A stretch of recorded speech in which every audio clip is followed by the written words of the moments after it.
During a press conference, a liberal journalist tries to expose Putin with a loaded question.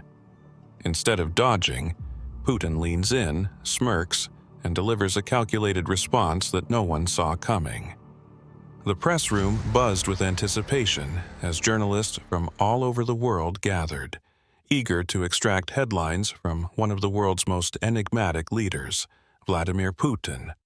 Dressed in his signature suit, he sat behind a long table, his expression unreadable and his posture commanding. Putin had faced countless media battles before, but today an unexpected confrontation was about to unfold. Journalists took turns asking their questions, their voices rising and falling in the packed briefing room.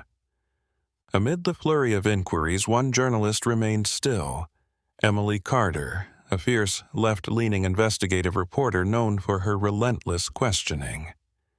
She had built her career on exposing political figures, and today her sharp eyes locked onto Putin like a predator waiting for the perfect moment to strike. A press aide moved through the crowd, scanning for the next question.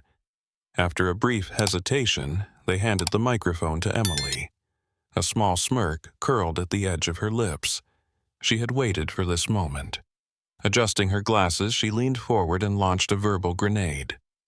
"Mr. Putin," she began, her tone steady but laced with intent. "Critics say you're a cold-blooded killer, that you silence opposition, spread misinformation, and manipulate the media. How do you justify this alleged threat to democracy?" The room went still. Cameras zoomed in. Pens froze mid-air. It wasn't just a question, it was a challenge, an open provocation to put him on the defensive. Putin did not flinch. Instead, he smirked and leaned forward slightly, adjusting his microphone. Democracy, he mused. A fascinating concept, especially when used selectively. His tone was deliberate, almost mocking, but Emily held her ground, refusing to break eye contact.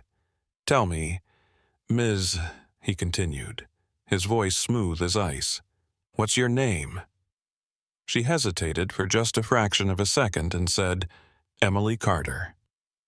Putin nodded, his gaze unwavering. "Democracy," he repeated, his voice smooth yet edged with steel. "You speak of it as an absolute truth, yet history tells a different story." He leaned back slightly, his fingers tapping the table in a measured rhythm. Powerful nations install puppets, dictate foreign policies, and eliminate those who refuse to conform. Is that the democracy you defend? His lips curved into a faint, knowing smile. If I am a threat to that version of democracy, then perhaps you should ask yourself, who truly holds the power? The words sliced through the heavy silence like a scalpel. Emily's breath hitched. She had expected deflection, perhaps an outright denial, not a counterattack. For a moment, the air in the room felt charged, the weight of his statement pressing down like a storm about to break. A murmur rippled through the press. Pens scratched against notepads, fingers flew over keyboards, and sidelong glances darted between reporters. Some whispered, others simply stared, waiting. But Emily wasn't done. She squared her shoulders, her pulse steadying. He was trying to seize control of the narrative, not on her watch. "So, are you admitting to being an enemy of democracy?" Emily's words struck like a whip. Putin chuckled, not the forced laughter of a cornered politician, but something deeper, rich with amusement. The art of twisting words, very human. He steepled his fingers, his expression unreadable. Then, with a measured calm, he asked, "Tell me, Emily, do you ask your leaders such bold questions?" A ripple of nervous laughter spread through the room. Some reporters shifted in their seats, suddenly uneasy. This wasn't just an exchange of words, it was a clash of ideologies. Emily swallowed but refused to waver. Her voice was steady, unwavering. "I ask questions to those who need to be held accountable, and that includes you." Putin tilted his head slightly, as if acknowledging her nerve. But then his gaze darkened, the amusement in his eyes vanishing like a shadow under a cold sun. "Then let us hold everyone accountable, shall we?" He leaned forward, his voice cutting through the air like ice. "Some powerful countries," he continued, "have waged more wars in the last 50 years than any other nation on Earth. They have overthrown governments, interfered in elections, and silenced whistleblowers." The room felt heavier, the weight of his words settling like a storm cloud. "And yet, we speak of democracy as if it is something they truly cherish." The silence was suffocating. Even the rhythmic clicks of cameras had ceased, as if the entire room was holding its breath. Emily's lips parted, but no words came. She hadn't expected him to turn the mirror on her so effectively. Putin watched her, reading the hesitation in her eyes. Then, just as swiftly as he had gone on the offensive, he reclined in his chair. The sharp edge in his expression softened, replaced by a knowing smirk. "Next question." For a moment, the power shift was undeniable. He hadn't just answered. He had dismantled her entire premise. And the worst part? The press room knew it. A few reporters cast sidelong glances at one another, some scribbling hurried notes, others merely absorbing the tension thickening the air. Emily exhaled slowly, raising a hand slightly as if steadying herself. Then, keeping her voice even, she pressed on. "Mr. Putin," she began, her tone cautious but firm, "with all due respect, I'd argue you deflect rather than answer." Emily leaned forward slightly, refusing to break eye contact. Her voice was steady. "My question was about accountability. Do you deny that political opposition under your leadership has faced severe consequences?" Putin turned his head slowly, a faint smile tugging at the corner of his lips, an expression that was neither amusement nor irritation, but something in between. He let the silence stretch, as if weighing his words before speaking. "Selective outrage," he murmured at last, his tone almost indifferent. He tapped a finger against the table, the rhythmic sound echoing in the still room. "Are all leaders truly held accountable? Do your politicians not make backroom deals? Do whistleblowers in your country walk freely, or do they flee hiding in other lands?" Emily's grip on her mic tightened. The weight of his words pressed down on the room, drawing hesitant glances between reporters. Some scribbled furiously, others merely watched, waiting for her next move. Putin's gaze never wavered. "Journalists like you," he continued, voice like steel wrapped in velvet, "stand on one side of the truth. You point fingers at others, but ignore the shadows behind your own podium." The air in the room thickened, an unspoken challenge settling between them. Emily exhaled slowly. She had expected him to evade, but not to counterattack with such precision. Still, she refused to back down. "I am here to hold power accountable," she said, her voice firm, "but you haven't answered the question, Mr. Putin." He tilted his head slightly, as if amused by her persistence. The silence between them was a battlefield, tense and unyielding. Then he leaned forward, his voice quiet but cutting. "Power is not about who asks the loudest questions," he said. "It is about who controls the answers." The words landed like a blade, sharp and deliberate. A hush fell over the room. Even the distant hum of cameras had stilled. Emily inhaled, steadying herself. She had seen leaders dodge, dismiss, or deny, but rarely did they reveal the machinery behind their rule so openly. "So, you admit that power, to you, is about control?" she pressed. Putin's gaze darkened. Power, he said slowly, is about survival. Those who fail to understand that are swallowed by those who do. The statement hung in the air, heavy with implication. The press room seemed to shrink around them, the space between question and answer closing in. Emily's pulse quickened, but she leaned in, refusing to let the moment slip.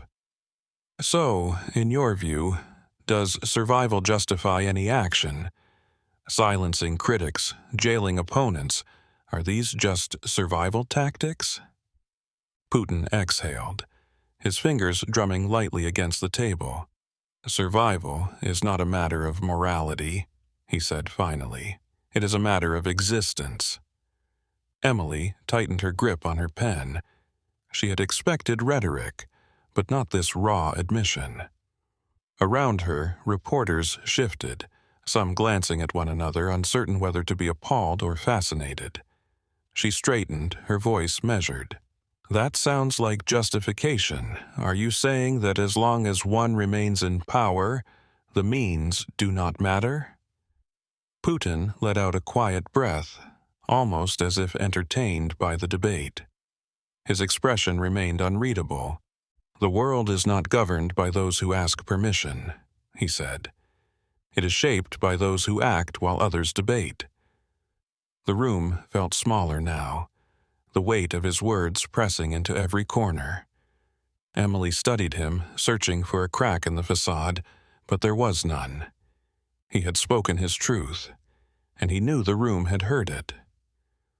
Some journalists shifted in their seats, the weight of his words pressing down like an invisible force. Emily remained still, her expression unreadable, though a storm brewed behind her eyes. But at what cost? The question cut through the thick silence. Are laws, ethics, and accountability nothing more than illusions? Putin leaned forward slightly, his presence casting a long shadow over the room. His fingers drummed lightly against the table, measured and deliberate. Laws are written by those who enforce them. His voice was smooth, almost casual. Ethics are upheld by those who benefit from them. And accountability. He paused, letting the word settle. It is a currency, spent only when it is convenient. A hush fell. It wasn't just what he said. It was the certainty with which he said it. An unflinching statement of power laid bare. Emily exhaled, steadying herself. So, power is exempt from consequence? Putin's lips curled ever so slightly. Power does not seek exemption. His voice was almost a whisper. It creates the terms by which consequence is measured. The walls of the press room seemed to close in. The quiet was suffocating, a void where even the scratch of a pen felt intrusive. Emily sat straighter, her heartbeat drumming in her ears. If power rewrites the rules, then where does that leave justice? Putin's gaze held hers, unwavering. His words, when they came, were softer, yet heavier than before. Justice, he murmured, is the name given to victory by those who write history. A shift rippled through the room. Someone swallowed audibly. Another set their pen down as if the act of recording his words felt futile. Putin leaned back, adjusting his cuff, the smirk never leaving his face. Next question. A cough broke the silence. Emily again. She pushed forward before doubt could creep in. Mr. Putin, she began carefully, her voice firm but measured. You speak of power as if it exists outside morality, but history has shown that those who abuse it eventually fall.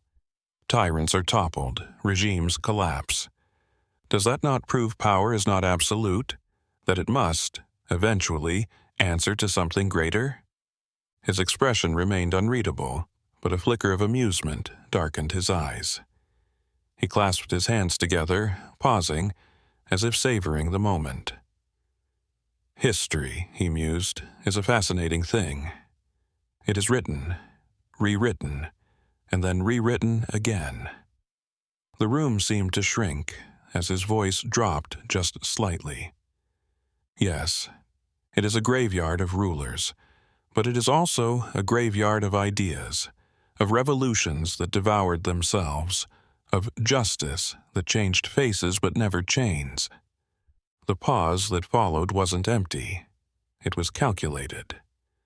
"Tell me," he continued, his voice smooth as glass, "does power ever truly disappear?" No, it merely changes hands.